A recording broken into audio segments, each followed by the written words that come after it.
First రాగానే వాళ్లకు రావలసినటువంటి అయితే బిల్లులు ఉన్నాయో ఆ బిల్లులు ఎట్లా రాబట్టుకోవాలా, ఎట్లా ఫస్ట్ మనము ఆ బిల్లుల్ని సదురుకోవాలా అనేటటువంటి కాన్సెప్ట్లే ఉన్నారు ప్రతి ఒక్క ఎమ్మెల్యే.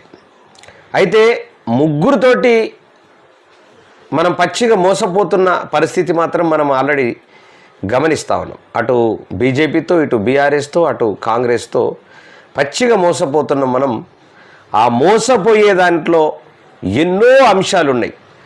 మోసం అనేది ఏంటంటే ఎన్నో అంశాలు ఉన్నాయి. ఆ అంశాలు ఒక్కొక్కటి మనం మాట్లాడుకోవాల్సినటువంటి బాధ్యత కూడా ఉన్నది. ఇక ఎవరు వచ్చినా, ఎవరు మంత్రులైనా, ఎవరు ఎమ్మెల్యేలైనా, ఎవరు ఏదైనా చివరకు